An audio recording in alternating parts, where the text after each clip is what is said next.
Right, a huge welcome to Jon Witterick with In Debt. Are you absolutely sure? John runs all the W's, getoutofdebtfree.org, which is the reference site for people in debt and interested in the self-education process, followed by something else that also has to be learned, a willingness to take action. And everybody, especially the young, should click on this site. But what of debt? Surely people have to live within their means and pay back all they borrowed. But what happens if they didn't borrow anything and just believe they did? The interest then, it's been around for ages. It's how lots of businesses operate, especially financial institutions. Surely that's okay. We could ask somebody suddenly made redundant, or a family faced with rising utility bills and food prices.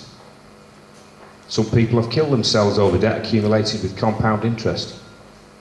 Jon will uncover the origins of borrowed money and accompanying interest, and offer some solutions to break free of financial debt in a unique way, as many already have. Ladies and gentlemen, please welcome Jon Witterick.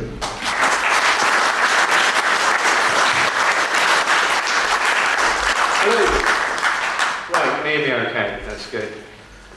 It's fantastic to be back at New Horizons. There's always a really, really good turnout. I was saying to Rob earlier, I think this meeting, and there's only one other meeting that I know in the country where we get regular sort of full houses, and that's over at Truthfully Birmingham. So you've got to congratulate yourselves on a fantastic meeting. And I believe that this is my third year back here at St Anne's. So thank you very much for having me back. I hope you liked the previous talks okay. So, really exciting times that we're living in at the moment. When I think of when I first started doing talks, you know, I turn up at places and we might get, we'd put out loads of seats thinking we get lots of people. We might get 3 or 4 turning up. And now that literally all over the country and at festivals, we get loads and loads of people waking up. So I know that when you look at the news, it all looks quite scary. You're thinking, oh my goodness me, they're doing this and they're doing that, and everyone's falling for it. When in reality, people are waking up at a huge, tremendous rate. So very, very, very exciting. And just an idea, does anyone feel that this year things seem to be speeding up, or is it just me? Anyone give us a nod or something? Yeah. They feel like, almost like we're converging on something. Like they're coming up with more ways of impoverishing us and taking away money from the people that most need it, and yet people are waking up more and more and more. We've still got a little way to go, but I know certainly on the website, Get Out of Debt Free, the other day we had 5,000 people in one day. We had a new record, which is an awful lot of people. So, I'm feeling very, very confident that, people are waking up. So, what I do say before any of my talks is, but don't believe anything I say. Is who's not seen me before? Is there anyone that's not? There's a fair few, so I'm just trying to gauge at what level to actually play it at. But as I say, don't believe anything I say. Certainly don't believe anything the BBC says. And just, if there's anything I say that you're not sure about, I'm slightly deaf in one ear. So if you've got any questions, what I'll be doing is do remember the questions. But if you save them up for the end, it's just a lot easier. That's brilliant. So, I'm trying to think, why am I here talking about debt and money? It's not something that I was interested in ever. I was interested in money from the point of view of having enough of it, and my life seemed to be focused around making enough money to survive. And I had a small business for a while and did okay for a while. I sold the business, didn't get paid, and then ended up in a lot of debt. But at the time, I'd been exploring lots of other avenues as well. And it's sort of like, very difficult to put into words, but I'm sure everyone here has actually had to explore an avenue to get involved in this whole sort of truth process. And for me, I'd sort of, started meditating and things like that, and eating a bit more properly and things. But as soon as the debt collectors would start phoning me up, from being quite a confident person, I suddenly started feeling, my voice started going like really sort of shaky, and I'd start shaking, and I wasn't able to deal with them. When they phoned me up, I was in fear, and I had to work out what's going on here. So I realised that it must be guilt and fear. So I was thinking, well, why am I feeling guilty? Oh, it's because I can't pay off the money. I feel like I've failed. And so then I started looking into the banking system in a greater depth. And that's when I realised that, to say the banking system is a scam doesn't really, it is remarkable when you start picking away at the banking system. I feel the monetary system is responsible for basically everything that's bad in the world, whether it's the ecology of the planet going down the pan, whether it's wars, whether it's starvation. You only have to follow the cause a few steps back and you'll end up with money. And I feel that money is the greatest hurdle towards our evolution. I really do.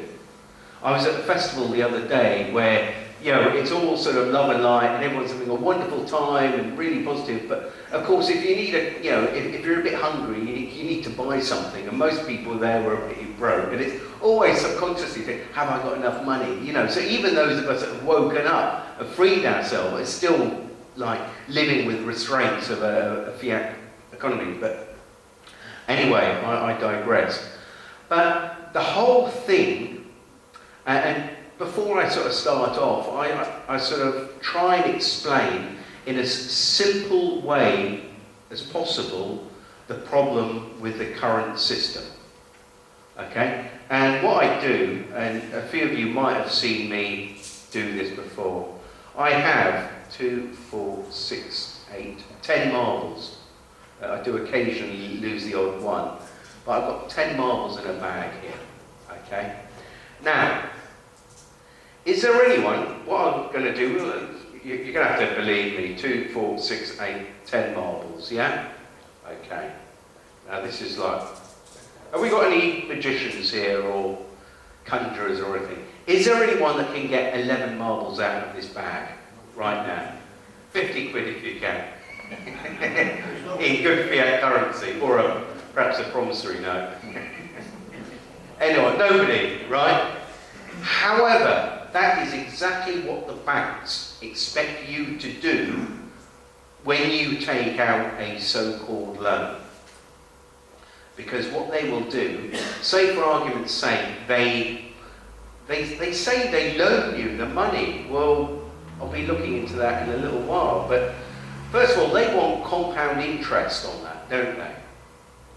But the trouble is, like the 11th marble, that interest doesn't exist. So the problem is, you see, you wonder why there's like so much personal debt, so much company debt, and so much national debt. It's because it's almost like we're chasing around for this marble that doesn't exist. And that's what's happening in the financial system. That is why we're getting politicians saying, oh, we've got to have austerity. We've got to take money away from the poorest people in society. And this is what's happening at the moment, isn't it? We're seeing this.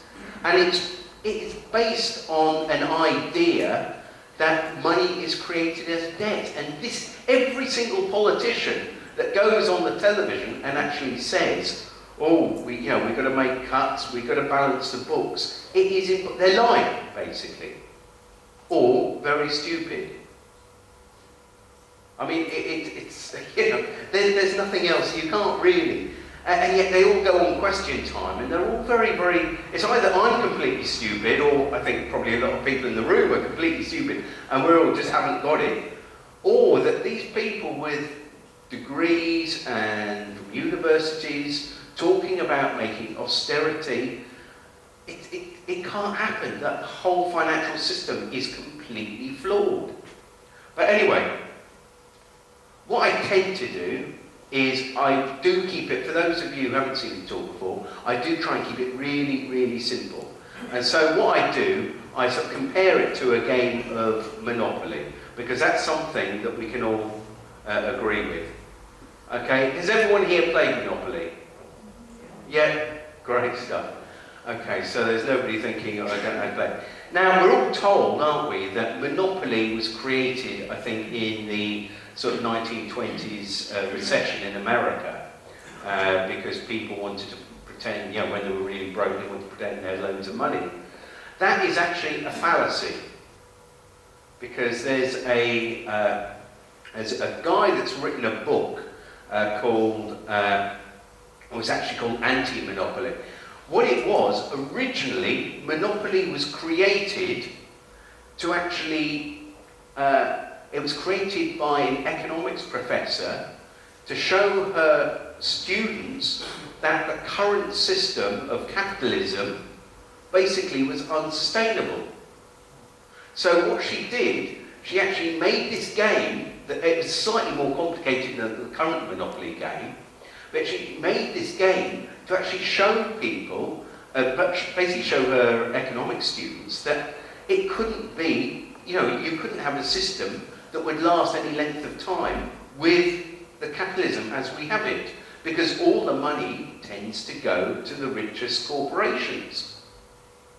And you've got to realise that if anyone's ever won the game of Monopoly, do you realise that when you win the game, you actually bankrupt yourself?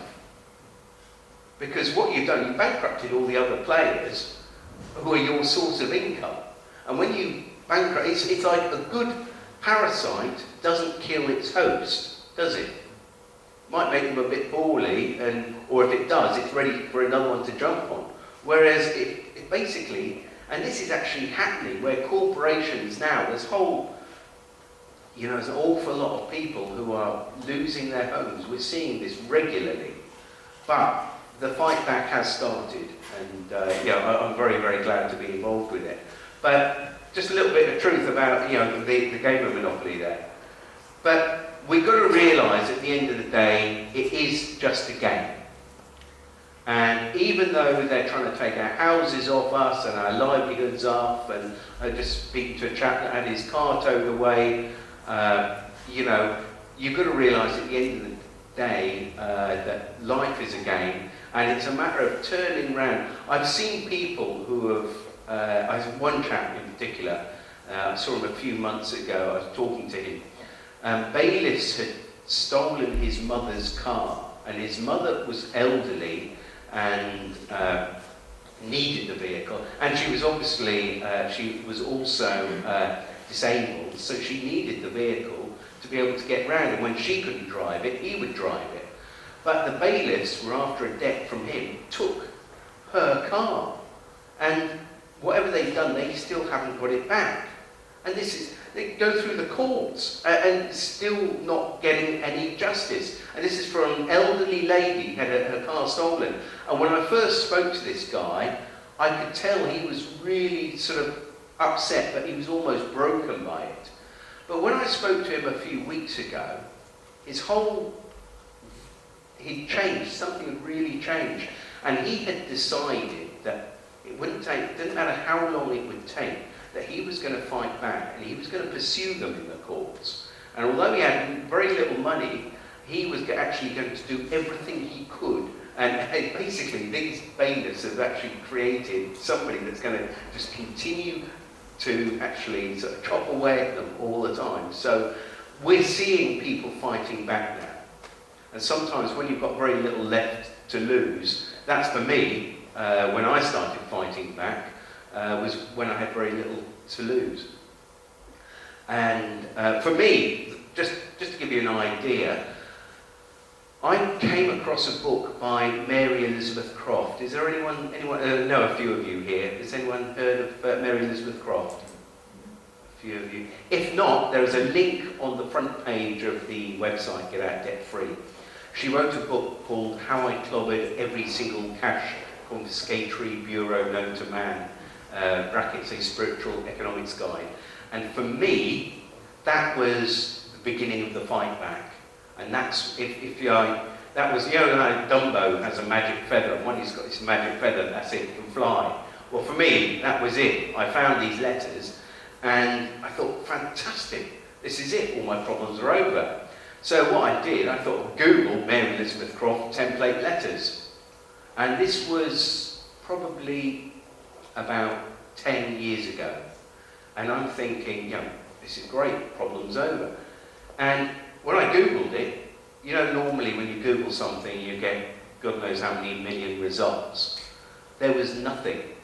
Nobody had actually put, including Mary Elizabeth Croft, nobody had put her template letters on the internet. And she hadn't put any template letters out. She'd given us lots of clues as to what the template letters need, but she didn't actually give us any letters. So what I had to do was reread the book and make notes, and then create the letters. And so what I did from then is, basically, I thought, I left it a little while like you do. When you know you've got to do something, you think, oh, I'll just put it off. But there's this little voice in my head saying, you've got to do something about this. You've actually got to get a simple website and just put the letters up there. And so I did. And after a while, about a year later, I put a forum up. And then it just started growing and growing and growing. And to the point today where it's a resource where we've got thousands of people. And we're actually having our first actual gathering where we're meeting up in September. So it's not something that I planned, it's just something that I felt I had to do, and it sort of did it at the right time. It's almost like I sort of lit the fuse paper, stood back, and, well, it actually has taken an awful lot of work in between, but it's remarkable. It's almost like this meeting, it's ready for its time. We're getting a full house regularly, and people are waking up, that's all I can say. Right, so the object of the game of Monopoly, I digress slightly, is to bankrupt all opponents. And this is actually happening, this is what the banking system is designed to do. It's basically designed to take the wealth from us and take it up higher up the ladder. And it's doing quite a good job of it at the moment, isn't it? Because the only people that can create wealth are us, with our actions, by actually doing something. Banks don't create wealth. They can't. So their plan is to take you for every penny you've got. Your plan is to stop them. So, and of course, they tend to use fear, don't they? That's their classic way they tend to control us. And of course, the currency they use is just totally worthless paper in Monopoly, isn't it? So, what's the difference between Monopoly money and what you get from the bank? Not a lot, is there? Apart from if you try and go to the pub over the road with Monopoly money, they'll say, what are you doing?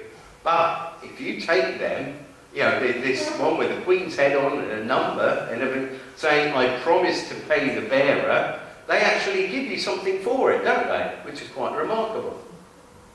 There's your Monopoly money. And now, of course, we've actually got electronic Monopoly. Can you believe it? So, just in case, the great thing about the game of Monopoly is that you actually had, bundles of cash at the end, didn't you? That was about the only good thing about here. You can pretend you're loaded. But now they're actually getting kits to actually have, plastic cards. And put plastic cards. I mean, what is the fun of that? It's not the same, is it? And I just think it's a way of, at the moment you've got students, before they even do one day's work, of their career, they've got 20, 30,000, perhaps more of debt around them. Well, that didn't happen in my time. So it's almost like, how can we get the whole of society in debt and used to using credit cards. So, and of course it's fractional reserve banking is and what fractional reserve banking, it's basically where you don't need anything to loan, or you need a very, very small amount to be able to loan out an awful lot. And I'm not going to go into the sort of the figures are, they're trying to pull it back a little bit, but the reserves are so little because the reserves are actual fractional reserve, fractionate already a fraction anyway. So, but basically, if I was a bank and I had £100, I could quite happily lend out 800. But once I'd lent out that 800, I could then use that, the loan, as collateral to lend out more. And it's a pyramid scheme. It's a Ponzi scheme, if you like. Absolutely great. And if you don't believe me, let's listen to some experts. Here we go. I think he was the last governor of I think they've got a new governor now, haven't they, the Bank of England? Yeah. That's right, yeah. So this is the last governor of the Bank of England, Mervyn King, God bless him. And they're not even hiding the fact, are they? This is what gets me, is they're totally upfront with it. And they say when banks extend loans to their customers, they create money by crediting their customers' account. They're saying it themselves. They create money. And so he's not saying they loan money. They're saying they create the money. Because when you get a loan from a bank, I'm really going to make a video of me phoning up, or somebody phoning up trading standards and phoning up about their local bank offering loans. Because nothing could be further from the truth. Because I'm sure most people in the room here know that as money isn't loaned, it's created into existence as debt. It's a debt-based currency. And, there's plenty of bankers who've actually said this. Each and every time a bank makes a loan, new bank credit is created. New deposits, brand new money. So they're not hiding anything, are they? It's almost like it's a great big confidence trip. But there's loads of them. This is former Secretary of the British Treasury, Rolf Ortree. Banks lend by creating credit. They create the means of payment out of nothing. And I've had people, I got the opportunity to write for The Guardian, and as a part of the Occupy movement, because I was involved in the Occupy movement.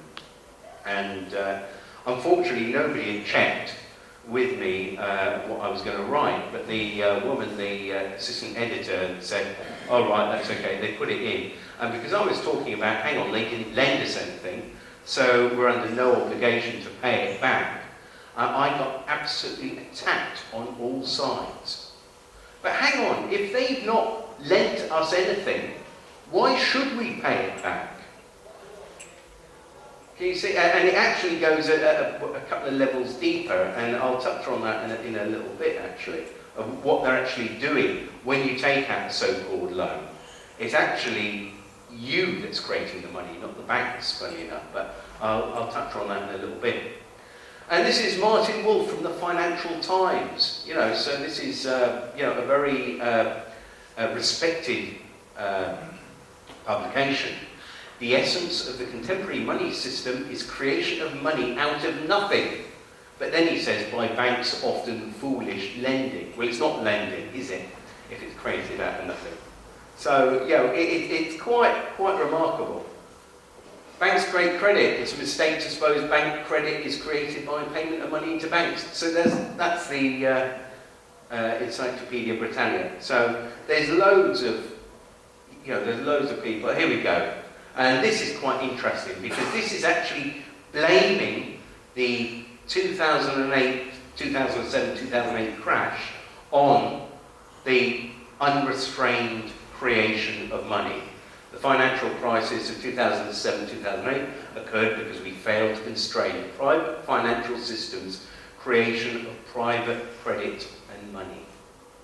So it's basically the system we are in at the moment is because banks have been creating endless amounts of money using our signatures, to create it. And so there you go. There's a computer keyboard, and it says, see the keyboard. If you want to create £1 million, you just tap, bang, bang, bang, tap, tap, tap, tap, bang, enter, and that's how banks create money. When you get a loan, what they do, they go tap, tap, tap on a keyboard and put the money in your account. Simple as that. Simple as that. But there is, I did touch on it, there is another level to it. Because what's actually happening, okay, you know that loan application, okay, they don't sign it. Have you noticed that the banks never sign them? Has anyone asked to see their original agreement? Yes, yeah, and you've sent them back to you. Have you ever seen, well, you probably don't realise, we had to actually speak to a bank manager and ask him if they actually sign the actual documents, the actual loan applications. And they said, oh, well, there's loads of signatures all over it from the head of credit risk. However, there's no actual, physical wet signatures. What they do, they have computer signatures. Now, computers can't sign, even on behalf. I can't get my computer. If I have to sign something, I can't print it out on my little Epson printer, can I, with my signature? Because that's not accepted, is it? They actually want you to sign it, but they don't. So what they're doing, they're using that as a promissory note. But what effectively they're doing is swapping your promissory notes for their promissory notes. Your promissory note hasn't got a picture of a queen on it. It's just got, I promise to pay you back on certain instalments with this interest, whatever, and I agree to the terms and conditions. But what effectively, and if anyone wants to go into this in any great detail, have a look at has anyone seen the Cy Spaniard videos recently? Absolutely excellent. We're actually going to be using some of his documents, working a bit more closely with Cy Spaniard, because a lot of his work is really, really good. Being an ex-bank manager, he's actually understood a lot more of the law of it, and he's really going deep looking into it. But what Cy says, and what a lot of people are realising now, is that loan application security. That's their security. Now, if you didn't give them a loan application, perhaps you had a £10,000 Rolex watch instead. It'd be nice, wouldn't it? But you needed to borrow some money, so you gave them your watch. Okay? Now, at the end of that, if you gave them a watch and then you paid off the loan with interest and whatever, who would get the watch back? You would, wouldn't you? Yeah, that makes sense. You've paid it back. Now, can you get your original loan application, your original promissory note back? You can't. Why? Because they've sold it. They've sold it. They don't shred it. No, they sell it. This is the thing, you see. Because this is how greedy the banking system is. Not only do they, basically create fictitious money out of nothing, they sell your original. So that's like me going to the bank saying, I'll give you my £10,000 Rolex, and so you pay it back, and they say, oh, can my watch back? Oh, here's a receipt for it. No, I don't want a receipt for it. I'm going to have a photocopy. I'm going to give you a photograph of it. No, I want my watch back. And this is what's happening. So what we're doing now is actually asking for the original agreement back, but without anything, without any stamps on it. It's basically saying it's been stolen on. This is what's happening. So, just to give you an idea, the levels, at one time, we used to get our checks back. You remember if you actually had it, when we used to have checkbooks, they used to come back to us. They don't anymore. And this is all, It's the same with they're now selling the loan applications on, and they're actually committing fraud, in the process. But we're going to be adding some of these things to the new letters on the website. So the biggest scam in the world, bankers charging you interest on nothing. And in fact, it's you creating that money. You've got to realise that promissory note. Why is there so much debt? Individuals and families in the UK have a total of 1.170 billion worth of debt. And where did we get this money from? Well, it was, the banks created it with our signature. But of course, we have to pay compound interest on it. How brilliant a way of controlling a planet with this fictitious stuff called money. It started out perfectly. In fact, we can look at, you can get onto the Bank of England website, and this is quite a laugh. I actually got onto the Bank of England website and downloaded their little PDF, their little manual, and it's called What the Bank Does. And you've got to realise, the way it's written, it's as if we're all sort of like 5-year-old children, which I quite like, because that's the sort of level that I try and understand things at. If there's anything more complicated, they're lying. But the thing is, when you actually start reading through this, it's actually quite a laugh. Because it says, right, and I'll read it like it's being read by a BBC News presenter. The Bank of England is the UK's central bank. It's not like a bank on your local high street. It has special functions that help keep the economy and the financial system stable. Right, yeah. Can we just have a quick show of hands? Anyone think they're doing a good job? No, nobody. No, it's a joke. This affects us all. This is what I'm thinking they must have rewritten this or taken this down. But honestly, you could fall about laughing, couldn't you? Especially when you realise what's actually going on. And then it says, oh, that's right, the Bank of England has been printing banknotes for about 300 years. Early banknotes were actually receipts for gold, which was held in the bank. I can only just read this actually. And the holder of the banknote could take it to the Bank of England and exchange it for gold. And then in the next sentence, it actually says, this is no longer possible. No explanation. It just says, this is no longer possible. Any idea why? Yes, they've stolen it from us. We used to have a gold-backed currency.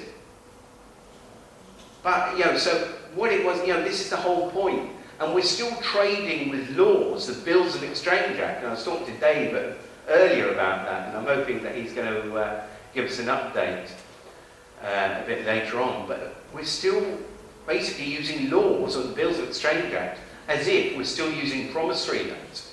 And yet, the actual promises are completely empty. But that doesn't make it all bad, because we can have some fun with it. So, and there's a promissory note, and all a promissory note is an IOU. It's just an IOU. So, and you only need, generally, you only need a promissory note, only actually needs 2 parties. But I'm not going to go into the complexities of it, we're going to keep it really simple.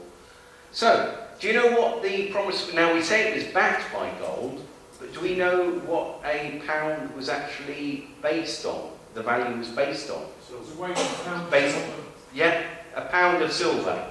So it goes back to Egypt. It does. It does. Well, it certainly goes back to Troy, because of course it was a Troy pound. And before that it was wheat. Yes, it would have been. It would have been. We've got some people that are obviously pretty well read on it. So, and that's why the currency is still called sterling. But it was a Troy pound. It wasn't even an imperial pound. So it was a much older, even than our imperial pound. So, but we're going to realise that it's not the banks that create money, it's actually us. And I'll just see how we're doing on time.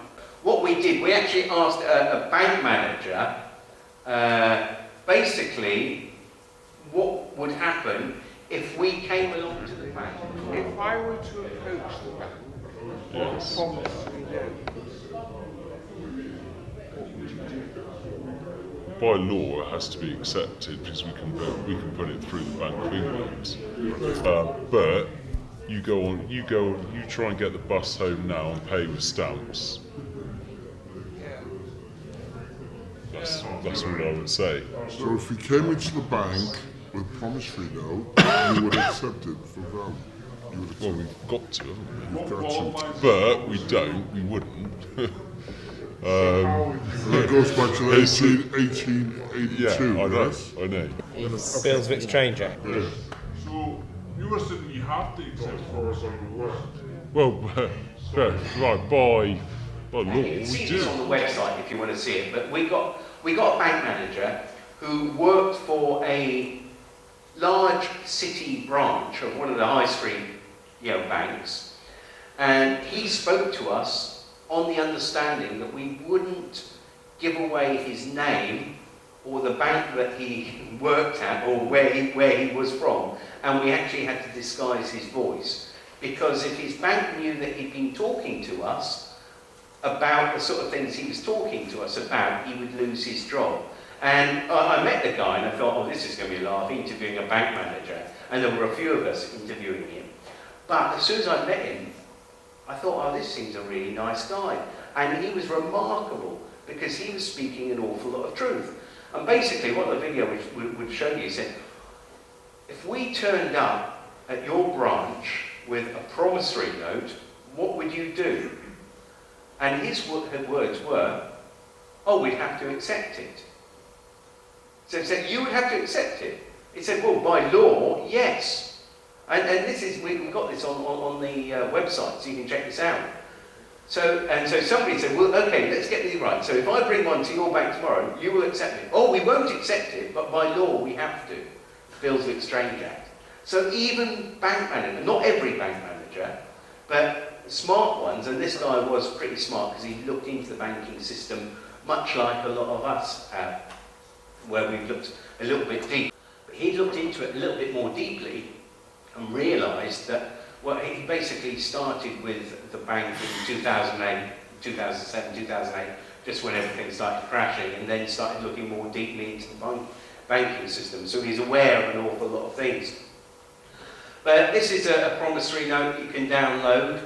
I can't promise you that, no pun intended, obviously, that it will be accepted by a bank or an institution, but it's good fun trying. And we have had people with a certain amount of success with these notes. And there's one, that was a gas statement where it says the bill for the period 13th of September 2012 to the following year. And it says, last statement, 3,049.62p, payments none, account adjustments, £3,049, 63 credit, new total 0. And that was after, that was with, I think that was BT, and that was where they'd actually accepted a promissory note. There is a reason why they accept promissory notes, is because that if they're a large corporation, it will normally be in their articles of association, which are the basically the documents that set up the company or the corporation, that they will accept promissory notes. Now, because this is how they deal with each other, they just give each other promissory notes. Now, if we send them, occasionally we get them through, but I can't promise you. And but there are a few of the success stories where people have, but it tends to be, for some reason, utility companies. Banks, very rarely. But there were a couple of guys, I don't know if anyone followed it, a couple of guys in Bristol had a really good laugh, because what they did, he paid it in with one of these automatic pay-in machines. And he basically said, he paid it in and waited 3 days, it didn't turn up on his account. So he phoned up the bank manager, and of course it's all recorded, all goes out on YouTube. And he actually said to them, look, I paid in some cash, and it's not been credited on my account. I said, well, how much was it? He said, well, it was over £3,000. So you can imagine what the bank manager's like, absolutely in a tailspin. They go, oh my God. I said, well, it's really weird because we haven't had any anomalies, you know, everything's balanced okay. And then after a sort of long conversation, he said, right, can you give me a breakdown of the notes? I said, yeah, by all means. Yeah, there was just one note. And then she goes, yes, the promissory note. He said, that was it. And she said, I thought you said it was cash. Yeah, and he said, well, Lord Denning has actually said that a promissory note is to be treated as cash, as does the Bill of Exchange Act. So, yeah, and I don't think, they did have a lot of fun because they then got her to write a letter saying that whatever they did, they would abide by the law, and they got her to sign it with a signature, which was a bit naughty of them because they could have got her into a lot of trouble. But, yeah, it was a bit of fun. The other thing that I'm not going to go into detail with because I'm not really going to have time, because this is a whole different area, and I'm sure a lot of you are aware of this. But you need a token to play the game of Monopoly. It's not like Twister, where you actually get on the board yourself. You know, you're actually using a token to go around, and there's a racing car, battleship, or whatever, top hat. Now, I'm sure everyone here knows your token when you're playing the global financial system, because every time you see your name on a credit card or a bank statement, you'll see it's either in capital letters or it will have the title, Mr., Mrs., or Doctor, or whatever. It always has a title or in capital letters. And if you're not aware of this, I can't really go into the details of it, but I'm sure most people here are aware of the straw man and how it's... anyone not? I think most of you. If you're not, obviously, there's a new documentary coming out quite shortly that I've been involved with. The same guys that gave us Resonance Beings of Frequency are doing a full-on documentary about the whole fictitious corporate entity and how we're tricked in the whole legal system. So that will be coming out. It's probably not going to be coming out until about mid-summer, but it's going to be, I think it's going to be quite a groundbreaking documentary, because up until then we've only really had Meet Your Straw Man, which was an excellent little short cartoon, but that explains it quite well. But it's, you know, basically the idea that we have to authorise our own card. Well, you know, well, who are we authorising? We can't authorise ourselves unless there's a separate entity. See, so I think this is what we're doing. We're authorising a fictitious entity which is created, well, it's probably created through the birth certificate, but that's a whole, as I said, we could just do a whole evening just on that, and there's a very good documentary being made at the moment. And we asked the Banking Insider if there's any significance in the title, and he basically agreed with us. Do you feel that there is any significance in the title? There is, but and I suppose the fact that you have to have a title on your record as such, and when contracts are drawn up, obviously the names on your customer comes up, as opposed to general correspondence where we can change it to. Do you know what my comprehension or understanding of that is? And there's probably a few people around the table. Is that is referring to a corporate fiction and not the blood living being. Yeah, you are a corporate entity. Corporate entity, yeah. Yeah. So you accept that. Yeah. Thank you. So you know about that then? Whether that's Shake your hand. I have a title that's not in the drop-down box, so I feel that I'm a master, and you don't offer that option. Can I write into my bank and request a title that's not in the drop-down box? Do you know, I'm just trying to think now, right, on our drop-down, whether there's other and whether we can specify something. And I don't. No, because that's It has master. where If is you're it? on master, you're not the corporate fiction. What's that, sorry? My Barclay card, when I get a statement through, Yeah. it says Masters House Students. With a capital But M. it's still in capitals. Yeah, this has been fascinating. Really enjoy it. Well, yeah, hopefully it's been an insight. Yeah, can we just say thank you very much? I mean, it's, Do you have any questions? Yeah, did you quit? You know, guys, it's a fascinating group, and it's Do you know great where that to clearly you find kind of get together and kind of debate stuff. We actually said to him, is it possible to actually take the title off, so I'm no longer Mr. or Mrs. or any sort of actual title? He said, well, if you ask us to do that, we will write to you. We will actually write to you just as, you know, without the title. It's very rare. However, on their system, you will always have a title.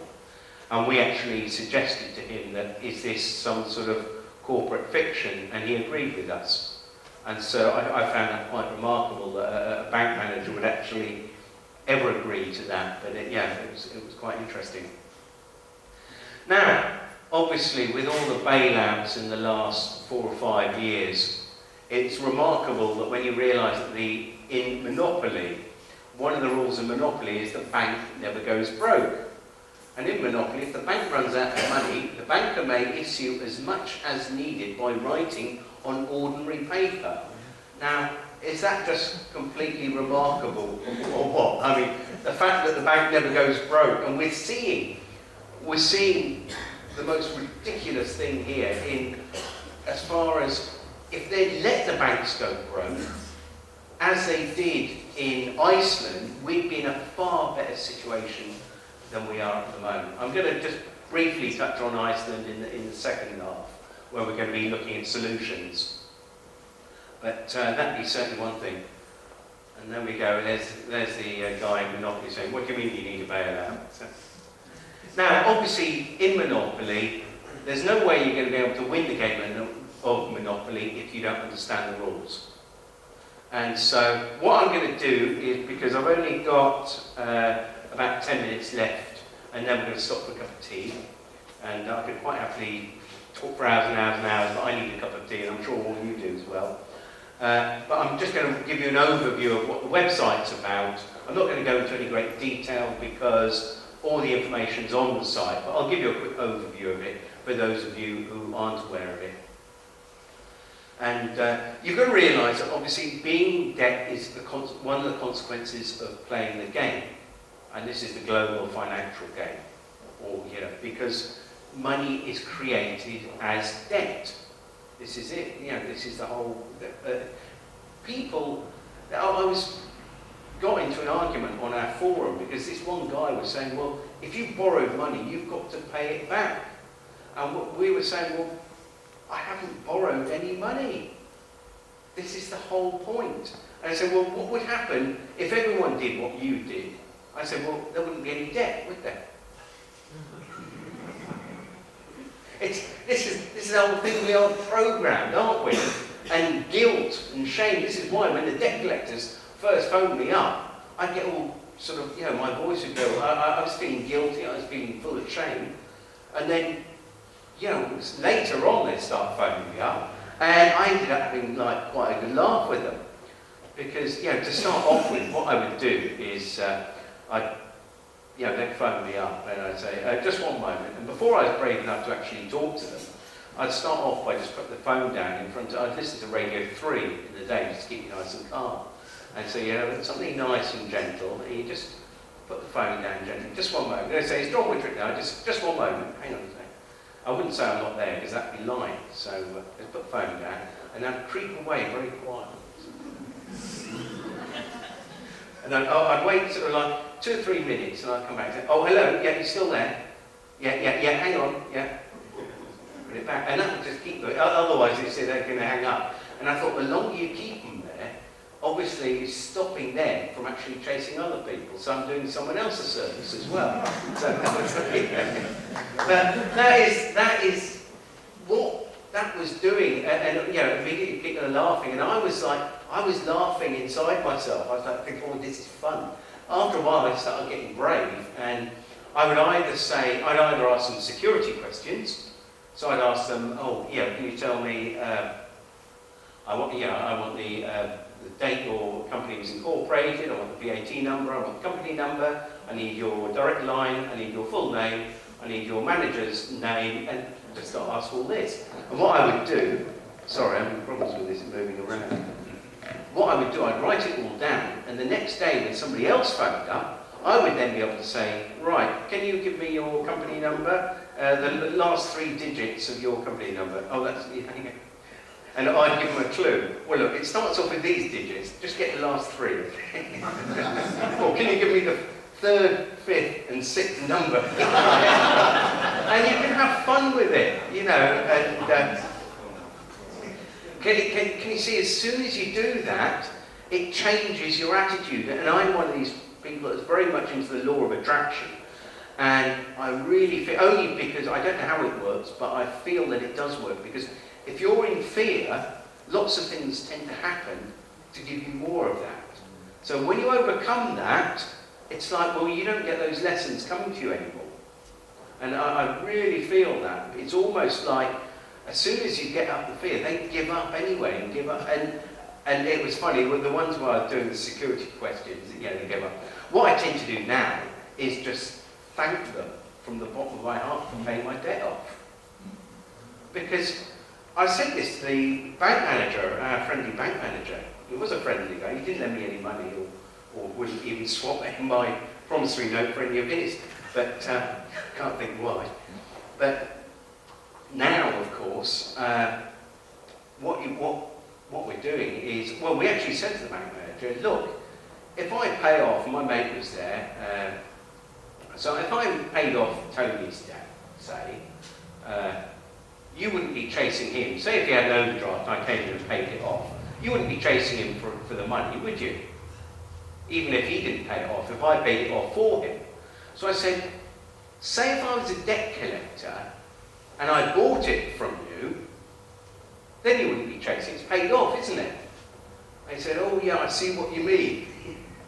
And see, what I do now is just thank the debt collectors for buying my debt and paying it off, because under the Bills of Exchange Act, that is what they've done. Can you see? I mean, this is the fun bit. We've just got to look at it from a different viewpoint, and it's like all your problems go away. It's great fun. I digress. But, so you've got to remember, it's just a game, and you can have some fun with it. And at the end of the day, like Monopoly, it all has to go back in the box. And you can see why it's got to go back in the box, because, of course, £1 was originally a troy pound of sterling silver. Now, even with the collapse of the gold and silver markets recently, which I will mention in the second bit after tea break, you can see the actual purchasing power of the pound has just been, well, it's just dropping and dropping and dropping. And I know it's dropping because every time I try and go and buy fresh vegetables in a local supermarket, the price of stuff that I don't need, like electronic gadgets, tend to be getting cheaper, and yet the stuff that I actually need to survive on a daily basis is actually getting very, very much more expensive. I don't know about up here, but I find that food and essentials tend to be, you can probably buy a can of Diet Coke, oh, that's on offer, that's really cheap. But you try and get a whole load of salad and stuff, and it seems to be quite expensive. And this is the reason why, is because the purchasing power, the more of this money, when you double the money supply, you halve its value, roughly. Because that's what inflation is. Inflation is when there's no control over the monetary supply. And of course, the debt can never ever be paid off, because the money supply is basically the one on the debt is the top line, and the money supply is the bottom line. And the debt is always greater than the money supply. It has to be. because the money is created as debt, and then we have to pay interest on it. So two things happen. People will always default because they can never find the 11th marble. They're chasing around for something that doesn't exist. People say, oh, we need austerity measures, we need to balance the books. Impossible. It can't be done. And next time you see your local MP, challenge him on it. Say, well, look, the debt outweighs the money supply, so it can never be paid off, so you might as well just forget it now. But you actually write that in a national newspaper and you get attacked for saying it. And yet, it's almost like the emperor's new clothes, and these people say, no, he's got these wonderful fine garments of silk, so thin that you can't actually see them. And there's a kid going, no, the emperor's naked. So, their plan is obviously, they're doing a pretty good job because they're actually taking they're taking our labour from us. Although, they're always saying they're taking our money from us. It's actually our labour. People are working harder for less and less at the moment. So, how to win the game? So, I'm running a little bit short on time, so I'm going to just shoot through this pretty quickly. So, if you've got any questions, please come up at the end. So, the secret to winning the game for everyone, and I just like this to start with, is to assume a deficiency of love in your opponent and then apply some. So, if you've got a scumbag debt collector coming around, you've got to realise they're a human being. It could be your brother-in-law or sister-in-law who's just like fallen on hard times and basically do anything for money. So, people do this, and that's often the way it is.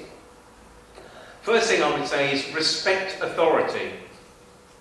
Everyone here respect authority? Well,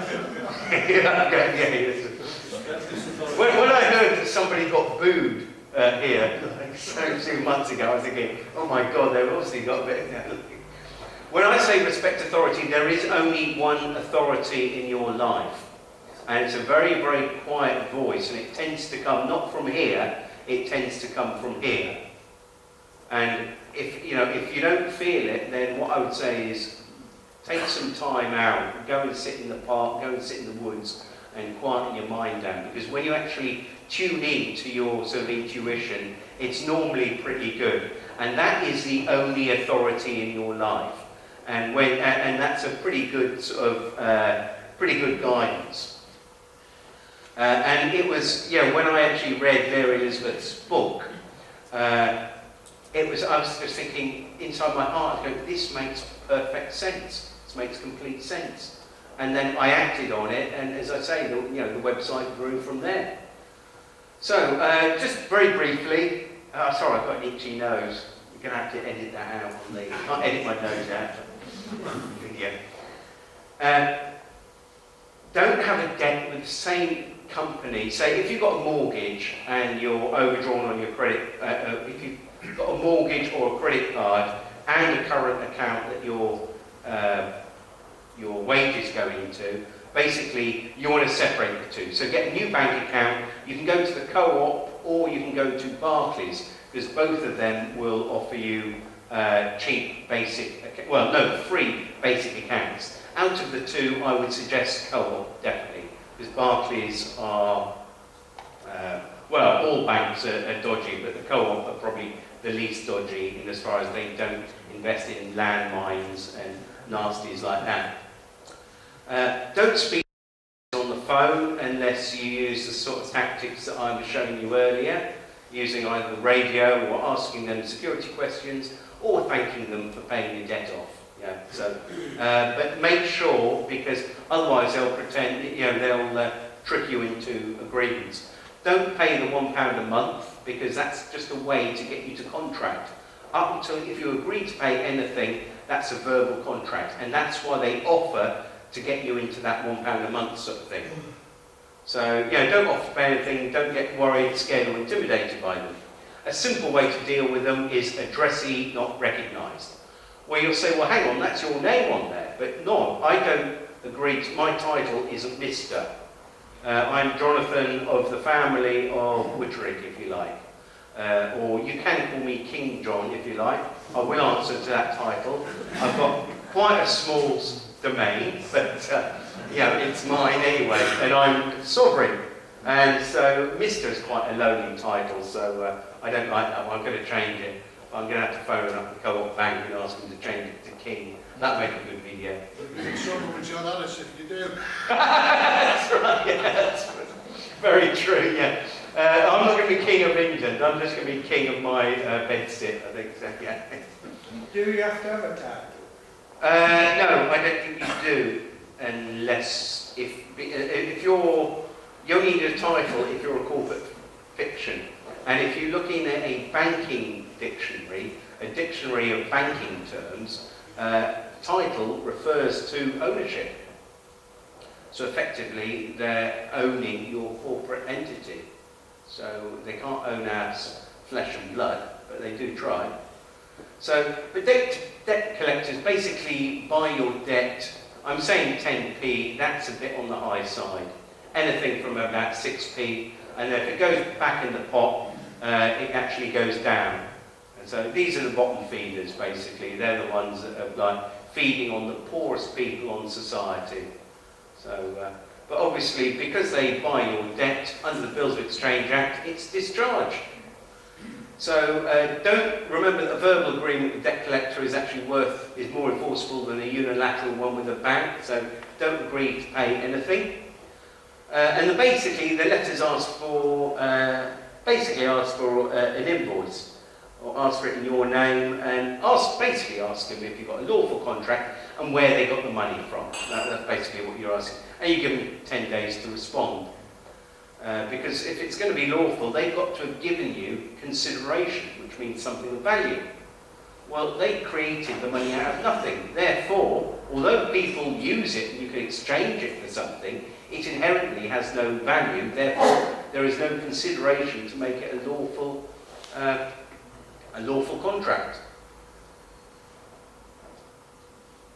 And if they don't respond in 10 days, we agree to the following terms: that you don't owe them anything, or either and it's been paid, and that they'll remove any negative remarks from a credit scoring agency. It's unlikely, and they'll no longer pursue you. But fine, have a look at the success stories on the forum. It does tend to work.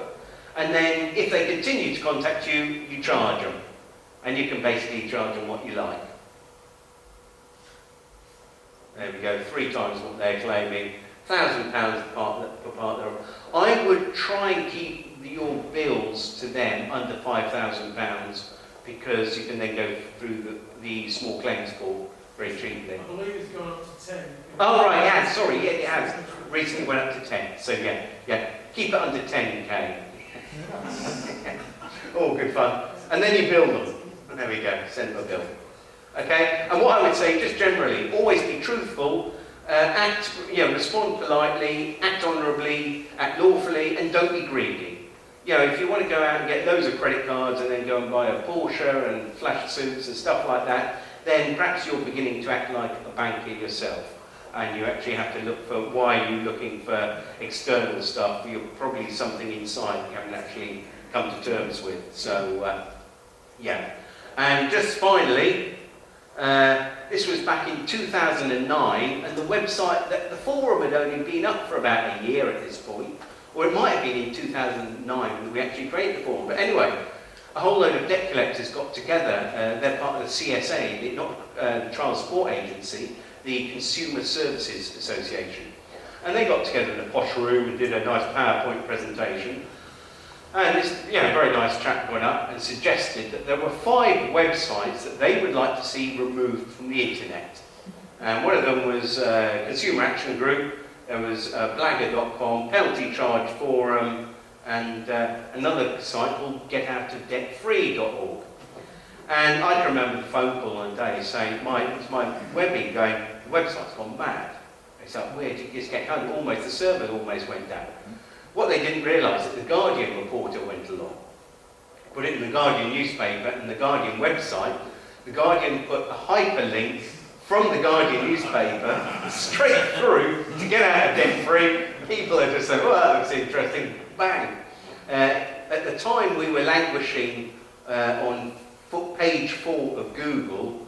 Within a few days of this happening, we were on page 1 of Google, and within a few weeks we actually overtook the government website on debt, and and got to pay position 1 just under the advert. So we're going to thank the Consumer Services Association for trying to ban us. But anyway, right, we'll take a break there, have a cup of tea, and then I'll be catching up with the latest news and what we can do about the situation in the second half.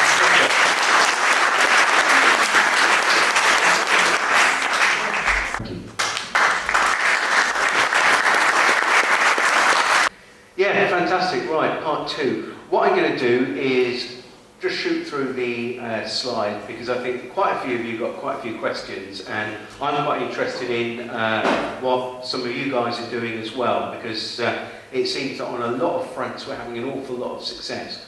But what I'm trying to do is expand out and sort of like have a look at what's actually going on in the world at the moment, and then try and put that into some sort of context if I can do.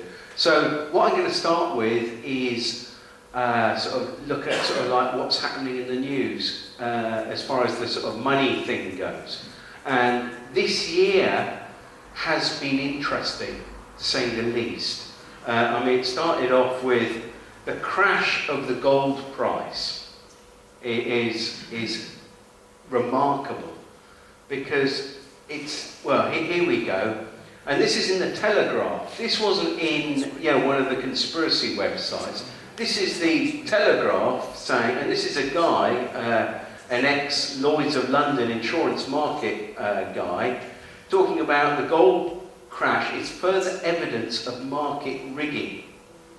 Well, I feel at the moment, has anyone ever been so broke that they've had to go through like all their clothes looking for like, the odd, is there a fiver in the, in trousers, and then going through and then finding, me as well, Dave, yeah. Dave's nodding his head, I know. And, you sort of like, you go to your local shop and you try and buy some tea bags, and you've got like tens and coppers and all that. And, but I feel that's what the financial, the guys in the market are doing now, where they're plundering everything, even when they're manipulating the actual gold price and the silver price, because it's quite remarkable that we saw this very recent crash in the price of gold, and then you'll see from Red Ice Radio. Is a takedown of gold a sign that the entire global financial system is about to crash? Well, we know that it's going to sooner or later. It can't carry on as is. I'm hoping there will be plans afoot to actually deal with that. And I don't want to spread fear, because that's the opposite of what I want to do. But we know that the global financial system cannot carry on as it is. There was another one that I was... There we go, that was the slide I was looking for. So at the same time as the bottom drops out the gold and silver market, you get this: a shortage of physical gold, now a global phenomenon. So people are scrambling to buy precious metals, and yet the gold and silver markets are basically falling through the floor.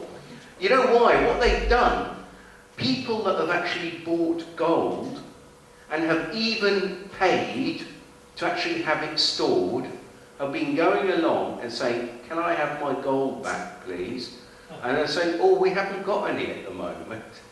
So, can you see what they've done? They've done this with what's called, they're now calling it physical gold and paper gold. Because if you're buying, if you've got, people say, "I've invested in gold." No, you haven't. You've invested in a certificate saying you've got gold. Just like it's almost like they've done it with original. Whereas our great-great-grandfathers and grandmothers would have actually had gold in the bank, and they had a piece of paper. So they've done it again. They've been selling, can you believe it? These people, can you believe they're selling us stuff? They're selling us bits of paper that's worth nothing. You wouldn't believe that, would you? This is what's happening, because how can you get a run on physical assets at the same time the paper market is dropping down. Remarkable. And this is why I feel we're, as I say, 2013, very interesting times. And then, and then obviously, this is obviously after the Cyprus has nicked money out of everyone's bank accounts over there, and then they say, oh, we need more money. I mean, it's almost like, the trouble is, you see, if you've got an alcoholic that it doesn't matter how much they have on one day, the next day they need more and more and more and more. It's almost like an addiction. And we know that in this situation that you can't bail out a country or a bank and then that's going to be okay. You're going to have to bail it out again and again and again. But what is interesting is, can you see, this is in Cyprus, where now you've actually got Bitcoin cash machines. Unbelievable, unbelievable. Has anyone been following the fun of Bitcoin this year? Yes. I mean, I've been trying to do my talks. I started off sort of this, I say roughly this sort of talk, earlier in the year, and I hadn't made my mind up about Bitcoin. Because what I did, I realised that it wasn't working as a currency. I'm going to go back onto Bitcoin in a minute, but what was happening with it, it wasn't working as a currency because nobody was actually using it to trade, because it was going up and up in value and everyone was holding on to it, and that's actually going into hyperdeflation, because the more people that buy it, there's only a fixed amount of Bitcoins. And so everyone's sitting on them, just watching them go up and up. And then some guy in Natural News, or a website, said, oh, it's going to crash. And it did. But I'm going to come back to that in a second.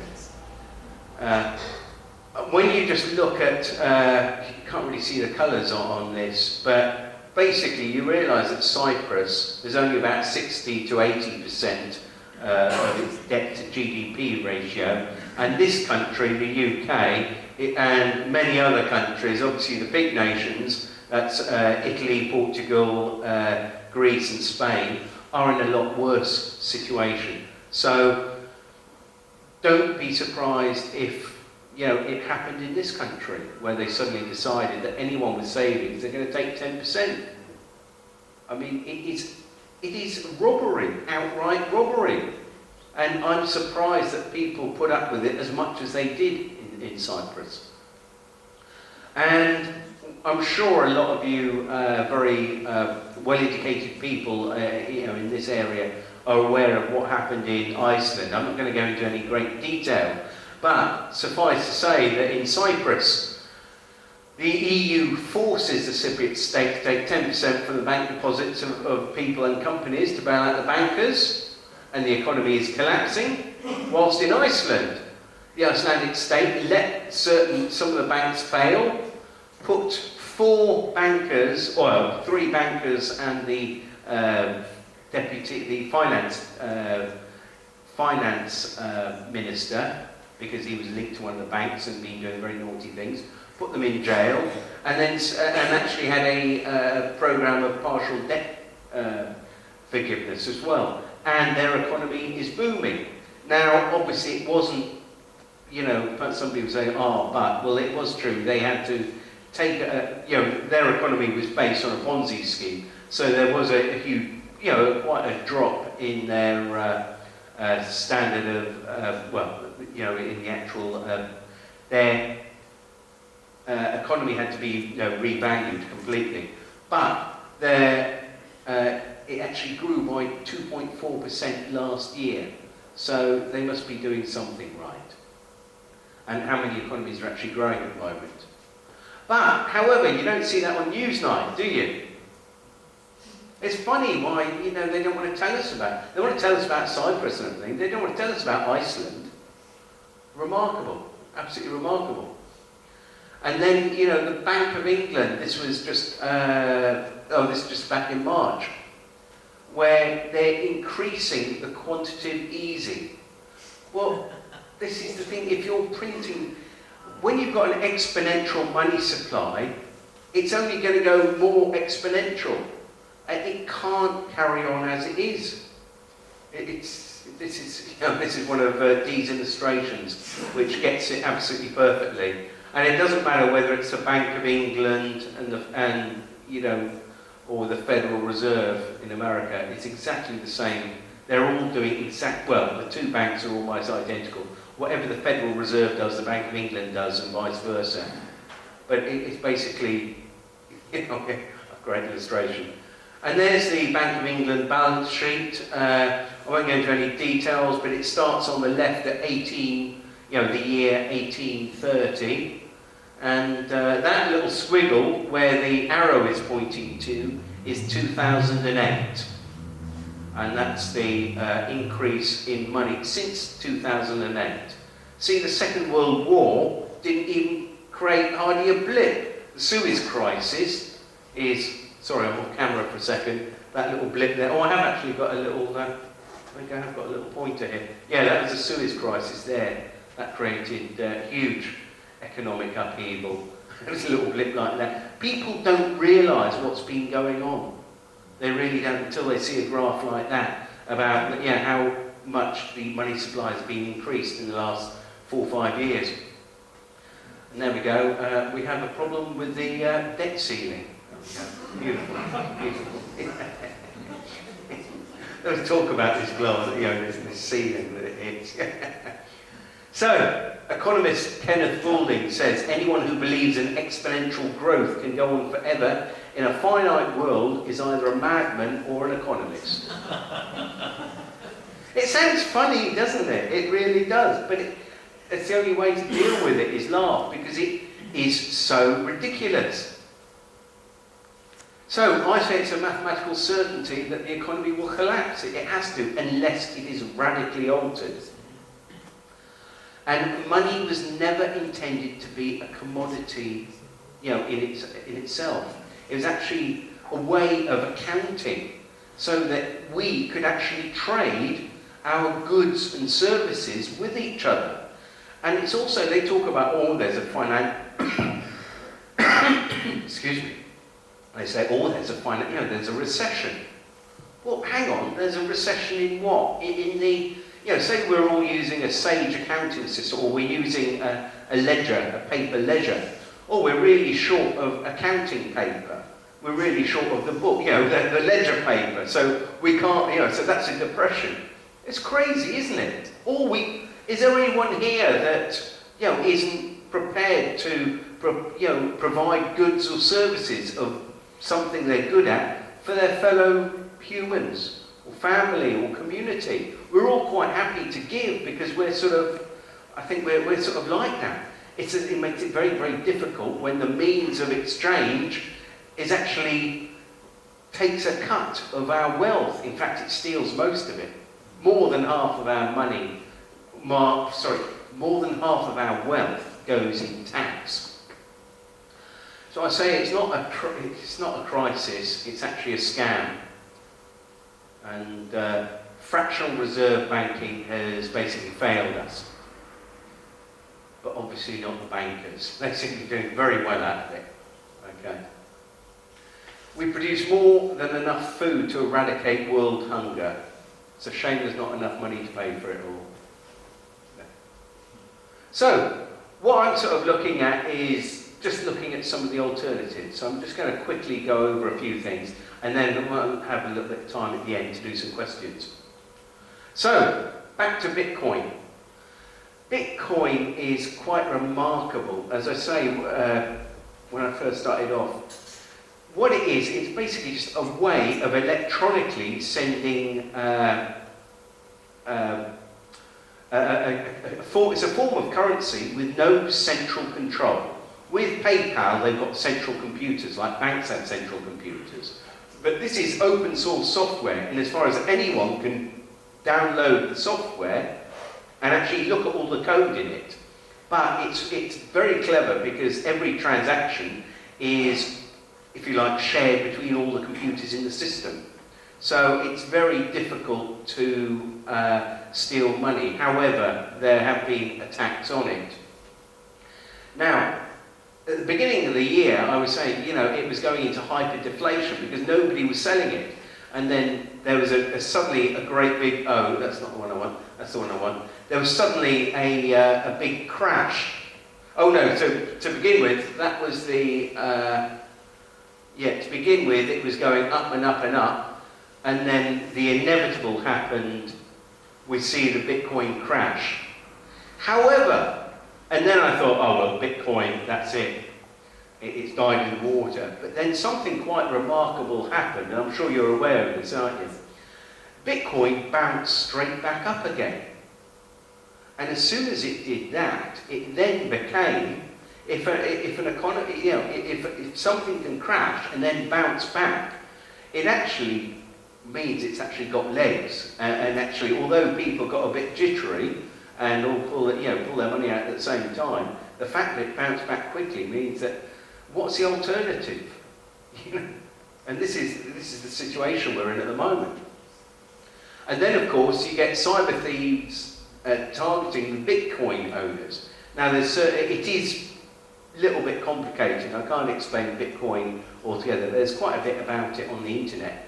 But there are certain companies that are Bitcoin wallets that store Bitcoins for you, and apparently people have been hacking into them because they can't actually hack into the actual Bitcoin software itself, but only the wallets that hold them.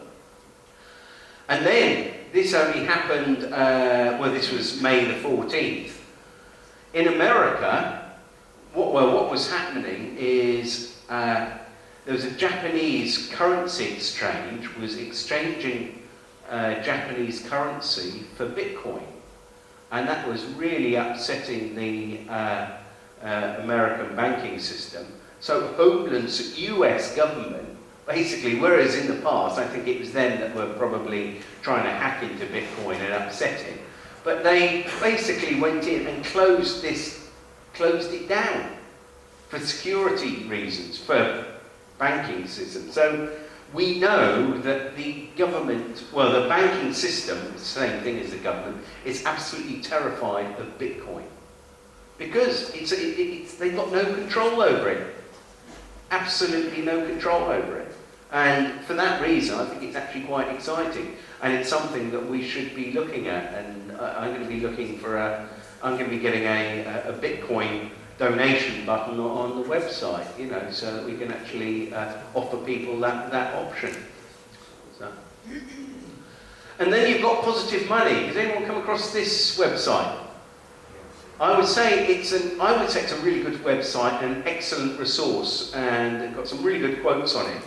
And they say take away the money creation from the central banks.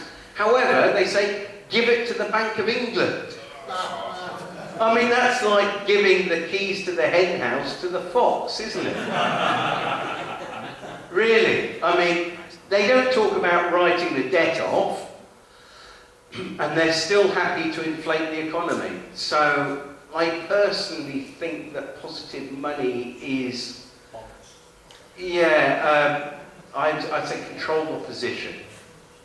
I really do. I think they get a lot of well-intentioned people, but it's almost like, and I say it like the Occupy movement. I was involved with that as well.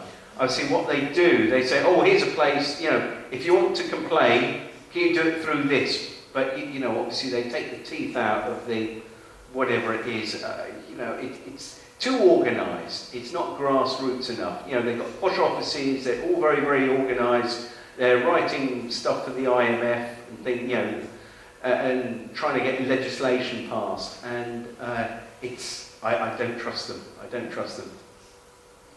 And as I'm sure you're all aware of this gentleman from America, Ron Paul, he says, when we unplug the Fed, and he's talking about the Federal Reserve, and when he says the Federal Reserve, you can put in the words Bank of England, because they're working on exactly the same business model. It's just the Bank of England's been around for a lot longer, and there's more sort of smoke and mirrors with the Bank of England, but it works on exactly the same business model as the Federal Reserve.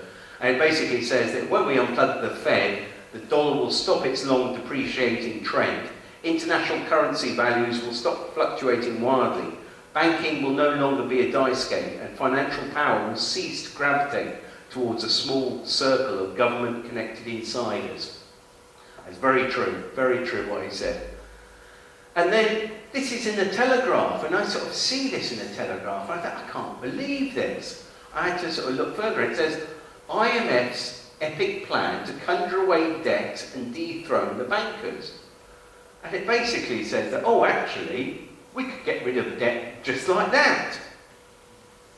Well, I was actually planning another video I'm going to make, me phoning up the IMF, offering to pay up off the Western debt with a promissory note.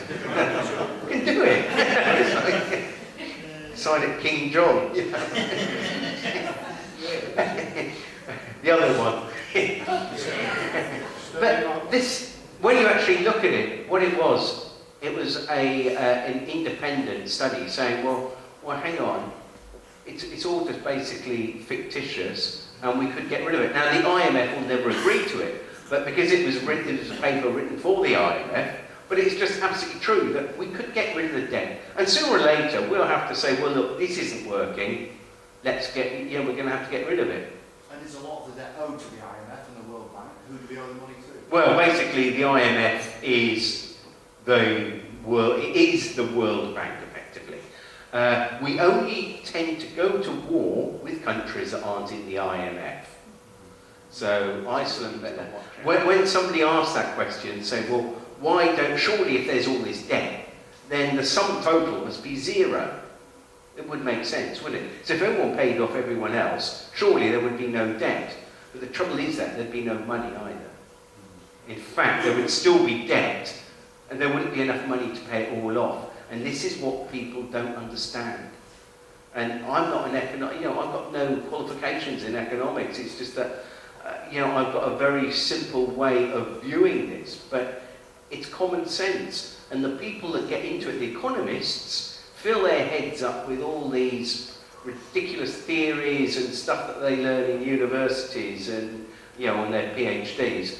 And they can't see the wood for the trees. But basically, you can't pay the debt off. It's impossible. It's impossible. And it's almost like they can't see the inevitable.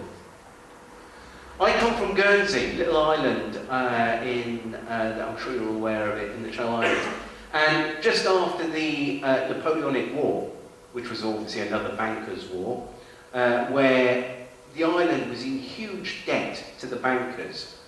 Well, the local politicians there, who were part-time, because, they basically local business people, they realized they were really stuck because they couldn't borrow any more money off the banks because they were almost bankrupted the island, building defences against the French because they were English. The islands were English at the time. But the local, and they had to build sea defences against the sea because every high tide, a whole load of agriculture on a spring tide, the agricultural land would get flooded, and so they were getting food shortages. So they needed to build up the sea wall and build a harbour so that the ships wouldn't, could basically dock, when it's a force 8 was blowing. So they decided to create their own debt-free money. And it was absolutely brilliant. But instead of inflating it, what they did, they created promissory notes, but they only had a 2-year lifespan.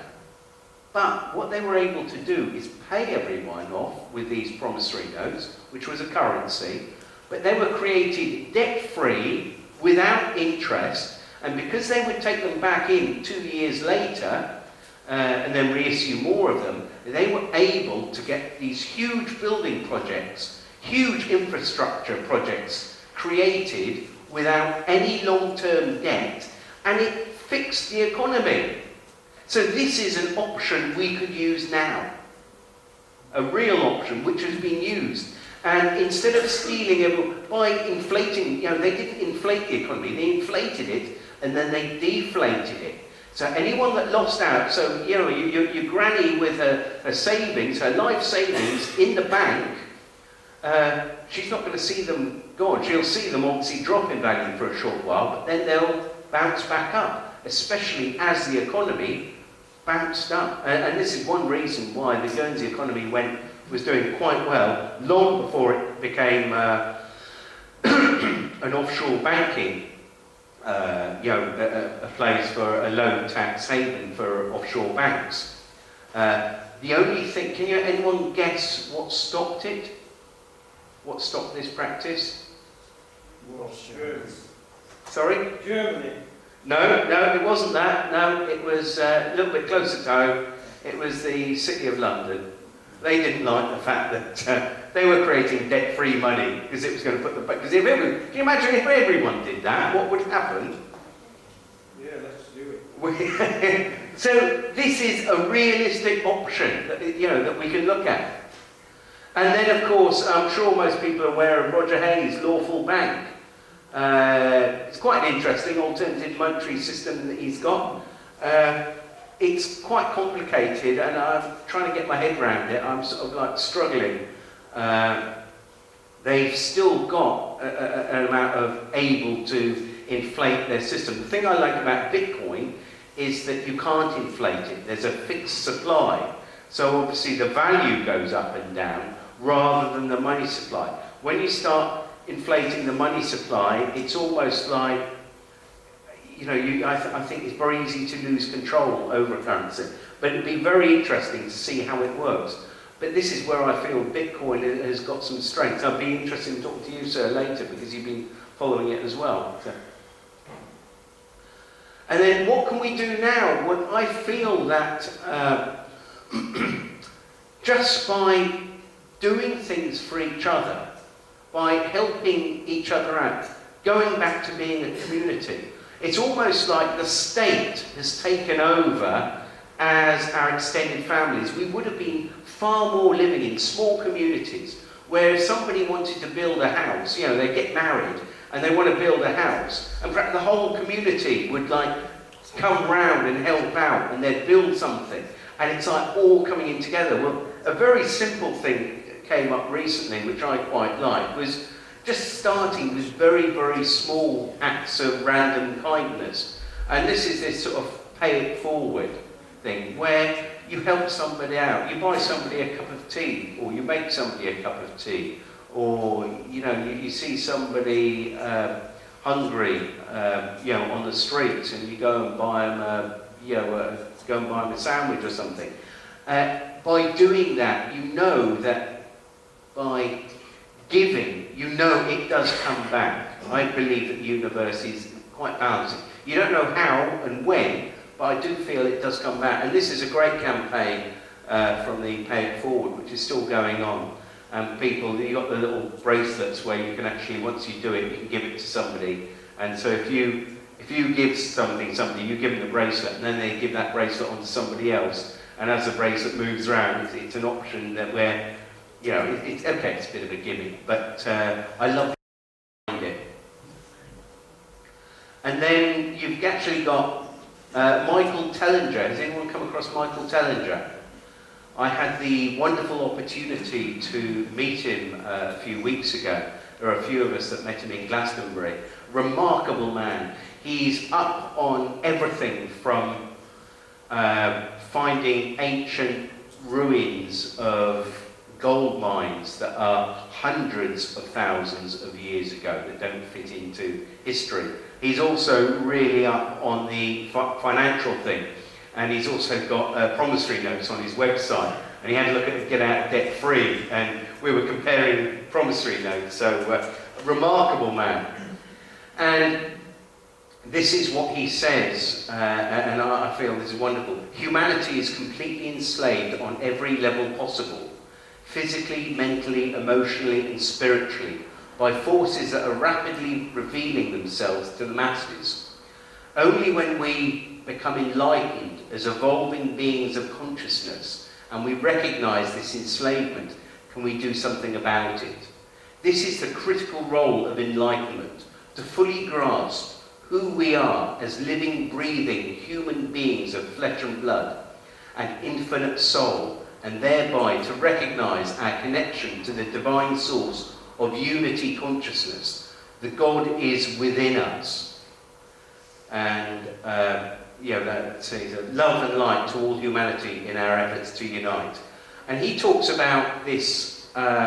This isn't anything new. This is something very, very old, going back to indigenous tribes in Africa. And it's based on the idea that the country belongs to its people, the land belongs to its people, the water, the air, the airwaves, all resources belong to the people. Everything that grows on the land belongs to the people. The wild animals do not belong to us. We are their custodians and protectors. And he says that money is the obstacle to all progress and the cause of misery on earth. It's a major contributing factor to the gross separation and segregation in society. The cause of 99% of crime and the reason families fall apart, and is the driving force behind ego, gluttony, jealousy, greed, envy, and all the ugliest aspects of humanity. And he's working on a communal model where, and the example that he talks about is that if we lived in a community where we all work together, and people have done some quite advanced modelling on this, that we would only have to work perhaps 1.5 to 2 days a week, and the rest of the time we could just do whatever we wanted, because there wouldn't be a bank stealing our wealth from us. And so you go to a community and everyone will come together and be building. It sounds quite remarkable and pie in the sky, but he really believes it's possible. Another guy that's done very similar work is Charles Eisenstein, and he's written a wonderful book on sacred economics.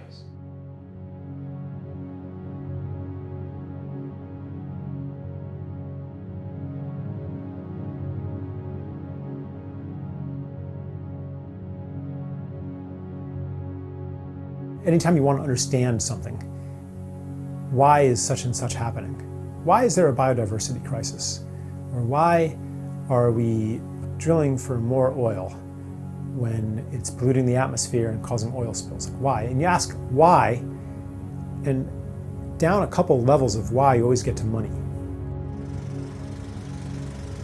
Yeah, I talk a lot about the story of self that every culture has, and it answers the question, what are you?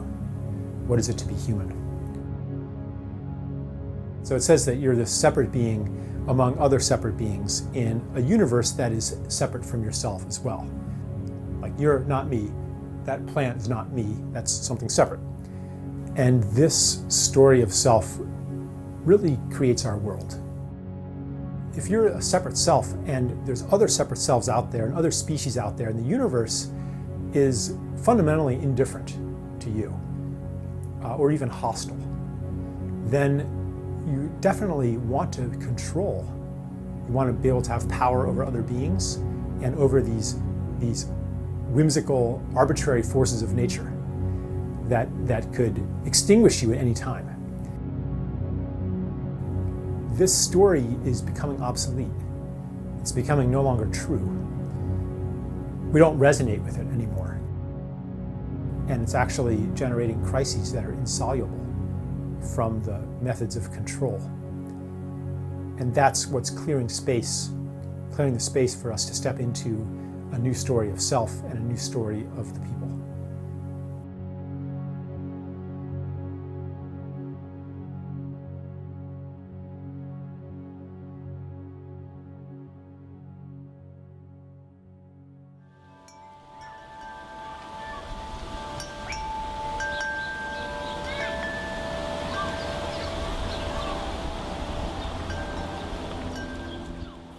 Well, money's an agreement.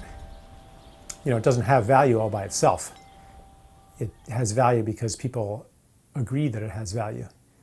Economists will tell you what money does, that it facilitates exchange. You use it to count things and keep track of things. You write some numbers on a magical piece of paper called a check, and you can cause all kinds of abundant goods to come to your house. I mean, you could even cause misery for thousands of people if you are one of the highest initiates of the magic of money. Yeah, scarcity is built into the money system. On a most obvious level, it's because of the way money is created as interest-bearing debt. So anytime a bank lends money into existence or the Federal Reserve creates money, the money comes along with a corresponding amount of debt. And the debt, because there's interest on it, is always greater than the amount of money. So it essentially throws people into competition with each other for never enough money. Growth is another thing that's built into our money system. If you're a bank, you're going to lend to the person who's going to create new goods and services so they can profit and they can pay you back. You're not going to lend to somebody who doesn't create goods and services. So money goes toward those who will create even more of it. But basically, economic growth means that you have to find something that was once nature and make it into a good, or was once a gift relationship and make it into a service. You have to find something that people once got for free, or did for themselves or for each other, and then take it away and sell it back to them somehow.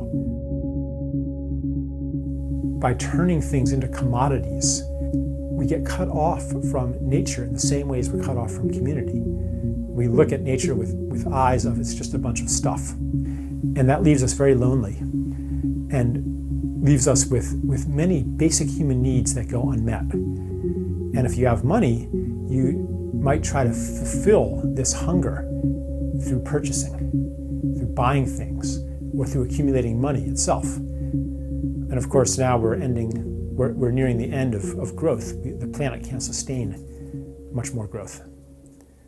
And that's why the crisis that we have today won't go away.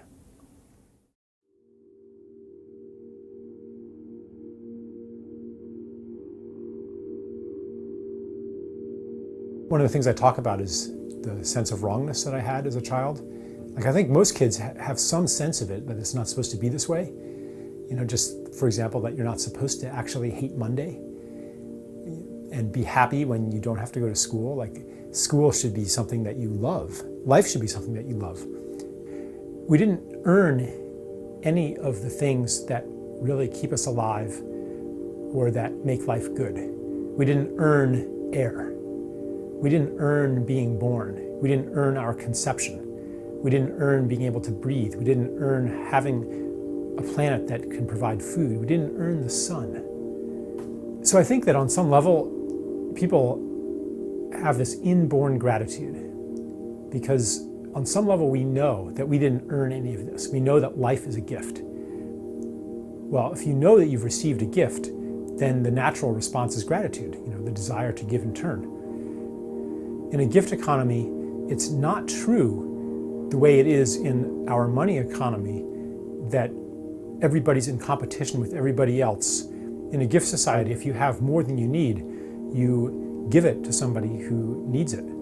That's how you get status. And that's even where security comes from. Because if you build up all that gratitude, then people are going to take care of you too. And if there are no gifts, then there's no community. And we can see as societies become more monetized, that community has disappeared. People long for it, but you can't just have community as an add-on to a monetized life. You have to actually need each other. People desire to enact their gifts. And if they were free from money, they would do it. But money is so often a barrier. People think, oh, I would love to do this, but can I afford to do it? Is it practical? Money stops them. What beautiful thing would I do? What am I called to do? Would it be to set up big gardens for homeless people to take care of and reconnect them to nature? Would it be to clean up a toxic waste site? Like, what would you do? What beautiful thing would you do? And why isn't it practical to do these things? Why isn't there money in those things?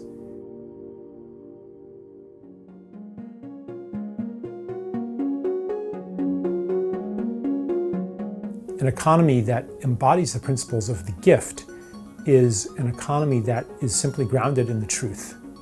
The task before us is to align money with the true expression of our gifts.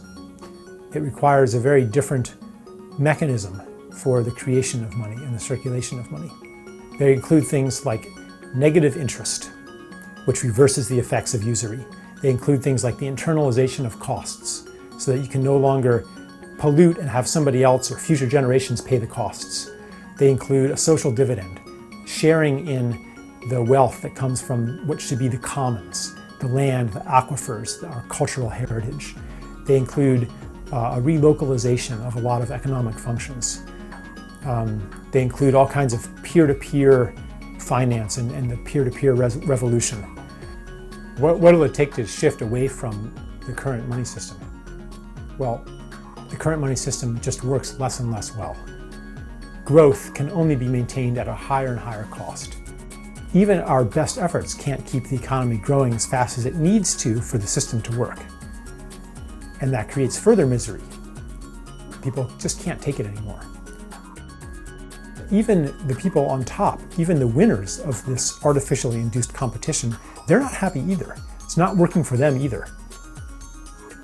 So I think that we're going to see a series of crisis moments, each one more severe than the last. And at each crisis moment, we'll have a collective choice. Do we give up the game and join the people, or do we hold on even tighter?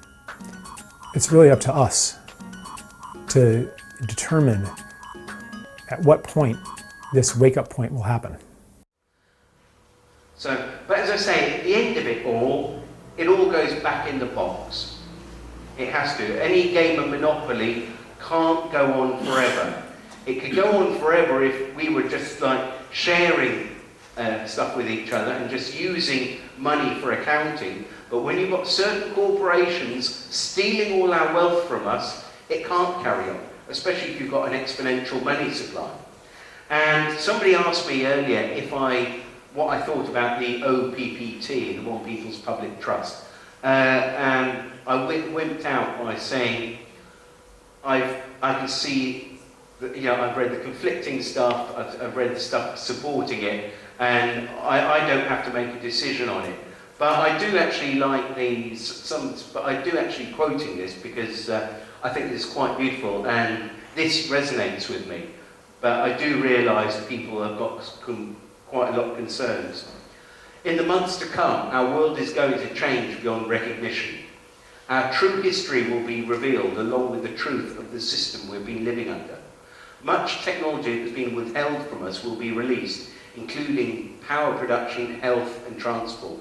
War, disease and pollution will be a thing of the past. And this is something that a lot of indigenous tribes were telling us thousands of years ago. They were talking about a golden age. And I really feel that we have that opportunity. Because it's got to go one way or another. It's going to become a completely totalitarian state, or we break free and then we write the rules. And I know which reality I'm drawing towards myself. And, what you could realise is we create our reality from our emotional state. So you've got to work out whether you're at the top there with joy, passion, empowerment, freedom, love and appreciation, or whether you're down at the bottom in fear, grief, depression, despair. Or, we tend to fluctuate up and down. We all go, all over the place. But it's if we can send out empowerment and positivity and send out love. That's why I sort of suggest that you don't beat up the debt collectors. You're actually not rude to them. That you can actually have some good conversations with them. Okay, you have to be a little bit sarcastic occasionally, but you do it with love. Yeah. And is your mind full? Can you see that at the back? There's a woman and a dog, and her mind is mindful of things, and the dog is mindful. Simplicity. So it's just a matter of like where you are, what energy are you giving out? Another favourite of mine, Zen Centre. Seeking enlightenment, inquire within. He says, where's the door? There's no door. So I really think that we've got a fantastic opportunity to shift and wake up. And I know that everyone here is in that, we're all in this process of waking up. We've realised how controlled we are. So it's up to us now to realise that we've got to break free of the system. And I really believe that we do. Oh, and there's the chickens. When you get barn chickens and you need to convert them to free range, all you have to do is open the door. But do they go charging out? No, they don't. They're quite happy stomping around in their own crap under fluorescent lights. Because they're not used to being outside. It's scary out there. And you tell people that, oh, we could live without the banking system and be free of, and they say, well, hang on. And there are people that, get on the forum and start saying what we're doing. Well, what would happen if everyone would do that? So there wouldn't be any debt, as I said earlier. So people are really, really fearful. But it takes one brave chicken to actually stick his head out the door and say, well, hang on, it's sunny out here, it's actually quite pleasant. And then a few more, actually, I'm not going to do the chicken impression, I know we're not today. But as soon as one goes out, then ones follow. And it just takes a few brave ones. And it's those people that are challenging the system. Those are the ones that I see are the ones that are breaking free of it. And by doing that, and there's no one way of doing it, but as soon as one or two people get success, then they share that, and then more people break free. And sooner or later, everyone will break free. And then it's actually much more pleasant out there, in green grass. Might be a little bit dangerous because you don't know where the foxes are, but it's better than being stuck inside. So we're about to go through some monumental changes. There's going to be challenges, and the powers that be may be powerful with their media, money, and armed thugs. But I believe we are infinitely more powerful, and it's time to step into that power now. What the caterpillar calls the end of the world, the master calls a butterfly. And I'm going to leave it on that one. And that was something I think we saw out in London. The new global currency is love. Thank you very much.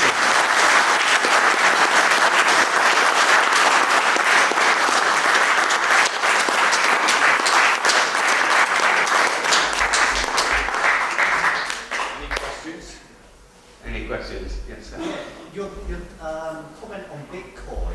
Yes. Are you aware of Max Kaiser?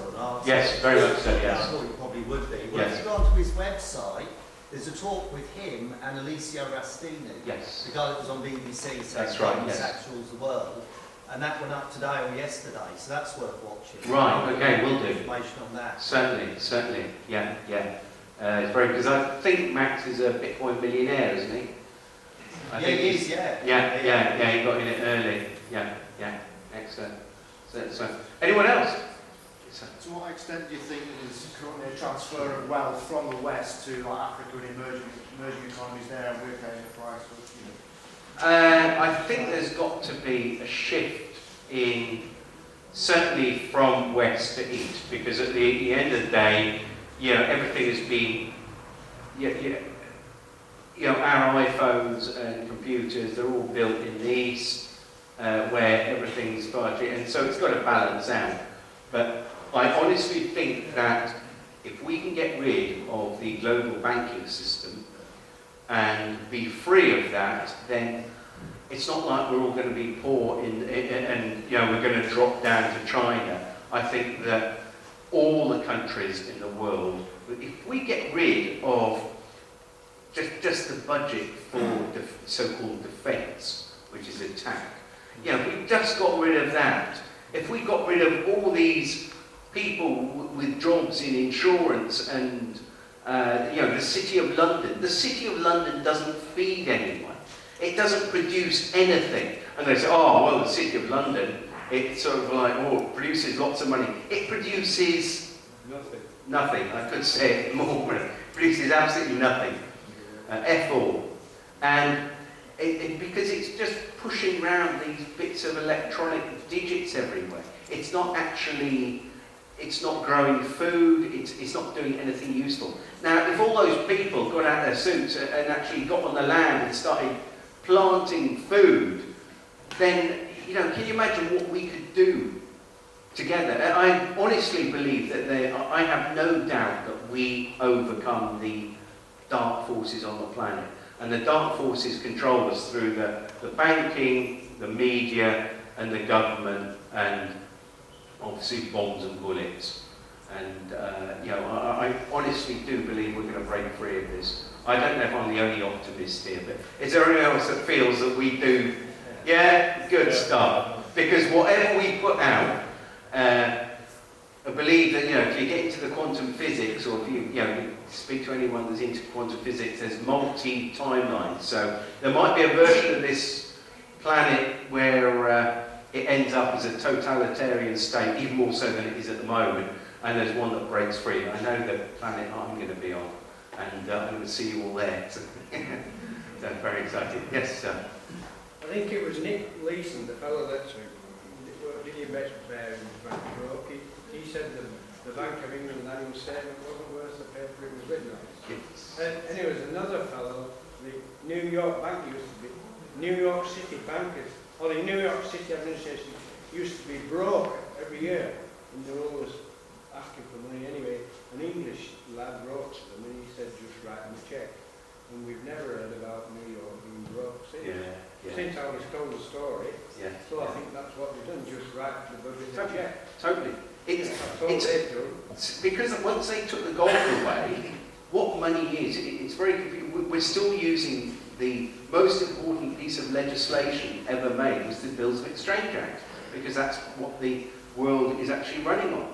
However, we don't have negotiable instruments anymore, because at one time the promise was based on something. Now that that's been stolen from us, but we can use that on our website now and get out of debt free.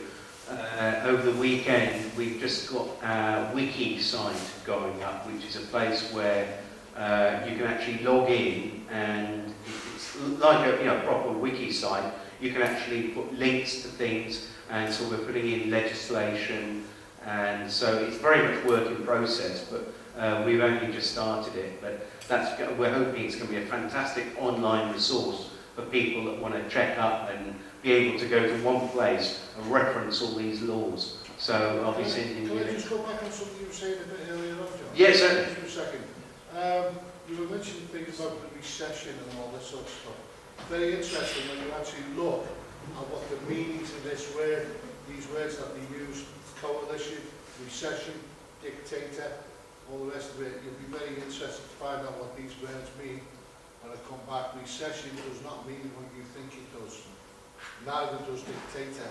Neither does. I did a talk here on that. Well, right. Anyway, watch this space. Right, I'll take a couple more questions because it's almost half past. Yeah, sorry. Where is all the gold?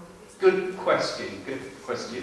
I would imagine the Rothschilds have probably got quite a bit of it stored away. But apparently there was supposed to be a whole load under the 9/11, wasn't there? There was a gold repository, but that was all taken out beforehand. So very good question, and one that would be nice to know.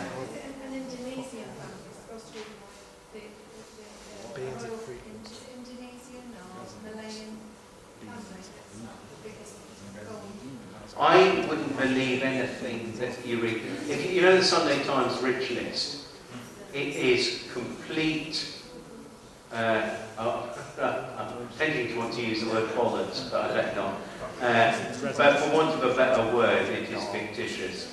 It's almost like an in-joke. To say that the richest people in the UK were these Asian guys that had made their money through food, and I try to think, well, why are they saying that? And that's one of their major investors with the Rothschilds. It's basically an in-joke. They like to have a laugh. Oh, look, here's a 100-time rich list. I actually spoke to this young lad who was he was actually on our side. But it just happened that he was in his family, where his father was in the 100-time rich list. And I said to you, well, look, you're down at this point. He said, yeah, it's complete. And he said that, the Rothschilds are multi-trillionaires. Just look at where they were historically.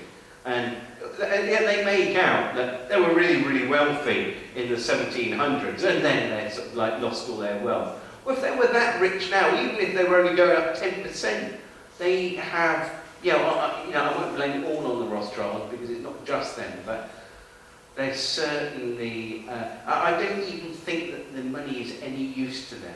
What it is, they want to control us and own us.